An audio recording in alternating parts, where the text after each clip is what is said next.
સનવાવ ગામે માટીની ચોરી સૂત્રો દ્વારા જાણવા મળ્યું છે કે ગીર-ગઢડા તાલુકાના સનવાવ ગામે ગૌચર જમીનમાંથી માટીની ચોરી કરવામાં આવી છે। સ્થાનિક લોકોનું કહેવું છે કે આમાં કોઈ પરમિટ નથી અને માટી ગૌચર જમીનમાંથી કાઢવામાં આવે છે। અમે સ્થાનિક તંત્રને જાણ કરી પણ કોઈ પગલાં લેવામાં આવ્યા નથી। લોકો દ્વારા એ પણ જણાવવામાં આવ્યું કે સનવાવ ગામે ગૌચર જમીનમાંથી માટી કાઢવાના એક ટ્રેક્ટર દીઠ 200 રૂપિયા લેવામાં આવે છે અને આ કામમાં મામલતદાર, ટીડીઓ, ગામના સરપંચ, સભ્યો, ઉપસરપંચ બધા જ ઇન્વોલ્વ છે। એની માથે કાયદેસરની કાર્યવાહી થવી જોઈએ તેવી માંગ કરી છે। સંવાદદાતા હર્ષદ વાઢેર, દીવ મિરર ન્યૂઝ, ઉના। ના કોઈ નથી એને પરમિશન લે એમાં શું છે કે ભાઈ શા માટે છે તળાવ? એવું તો વર્ષોથી મારા 56-57 વર્ષ થયા મેં ક્યારેય નથી જોયું અહીં તળાવ છે, પણ મતલબમાં રાહત કામ જ્યારે ખોલવાનું હતું ત્યારે અહીંયા મંજૂરી લીધી હતી કે ભાઈ આપણે અહીં તળાવ બનાવીએ। શું કહે અત્યારે જે આ જીસીબી ચાલુ છે અત્યારે જે ખોદકામ હાલે છે, હા, જો તળાવ હોય તો એ તળાવનો ભેડો કહેવામાં આવે તો તળાવ છે એનો મર્યાદા કઈ? આપણે ખેતર હોય કે 20 વીઘા 10 વીઘા એનો શેઢો હોય ને, તળાવનો શેઢો ક્યાં? એ પણ બરોબર છે। આ લોકો 200 ફેરાની એને મામલતદારમાંથી લોકો મંજૂરી મેળવે, પછી 200 ફેરાને બદલે 1000 ફેરા બહારથી વેચે છે એ લોકો, તો આ પૈસા કોણ ખાય છે? આજે ધૂળ છે, ધૂળ છે એ ક્યાં નાખવામાં આવે? આ બહારના સીમમાં બધા લઈ જાય અહીંથી વેસાથી, પછી આની પાછળ ગરદણીને 100 રૂપિયા મળે, સરપંચને 100 રૂપિયા મળે, તો 200 રૂપિયા સારું થઈને આ ગૌશરણ આ લોકો વેચે, તો આ ગભું જે મૂંગા પ્રાણી ખરેખર ગૌશરણ ખાવું જોઈએ નહીં, ન ખાવું જોઈએ, માટી ખાવી જોઈએ। આ લોકો ખાય છે, હું એ માન્ય કરું છું, હું દલિત છું છતાં હું એમ કહું નહીં ખાય છે, નહીં કોઈ પરમિશન નથી, એમનેમ ચલાવે। હા એમનેમ ચલાવે। આ ગાયોની માટી તો અમે ખાઈએ ને બદલે ઈ ખાય છે, સમજ્યા? હા, અમે દલિત છીએ। અહીંયા કોઈ સ્થાનિક કોઈ તંત્ર આવેલું છે?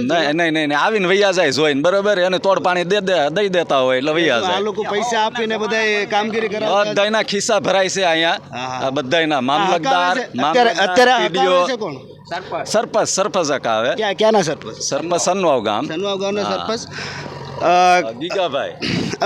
અહીંયા સ્થાનિક જે છે લોકો એમનું કેવું છે સરપંચ, ઉપસરપંચ, સભ્યો એ બધા જ આમાં મળીને ગૌશરણ ખાય છે। આ છે સરકારનો વિકાસ। ખરેખર અત્યારે જે જીસીબી ચાલુ છે, આ ધૂળ અત્યારે માટી જે અહીંથી ઉપાડવામાં આવે છે, તેમાં પથ્થરો છે એ પણ ઉપાડવામાં આવે છે, તો શું કહેજો અહીંયા કોઈ મંજૂરી હશે કે?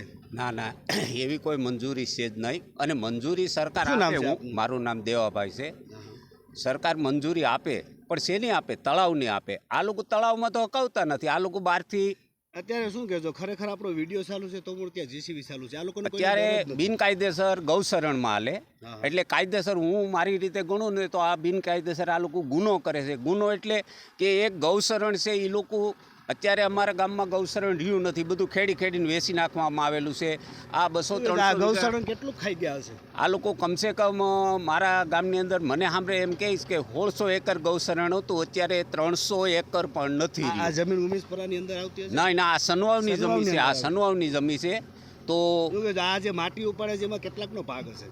એમાં મારું માનવું એવું છે કે અમે જ્યારે સવારમાં અહીં આવ્યા થાળ ઉપર ત્યારે ફોન કર્યો હતો, અમે મામલતદારને ફોન કર્યો, ટીડીઓમાં ફોન કર્યો, પણ એ લોકો એવું કોઈ એણે અમને ત્યારે શું કીધું આ લોકોને કે ભાઈ હાલો એ બંધ થઈ જાય, પણ કંઈ બંધ નથી થયું। તો મારું માનવું એવું છે કે આમાં બધાનો હાથ હોઈ શકે એમ। નમસ્કાર મિત્રો, હું ફિરોઝ ઈરાની આજે તમને એક નવી વાત કરવા આવ્યો છું। દીવ મિરર ન્યૂઝ જોતા રહો, સબસ્ક્રાઇબ કરવાનું ભૂલતા નહીં અને શેર કરવાનું પણ ભૂલતા નહીં। સત્યની સાથે જોડાતા રહો।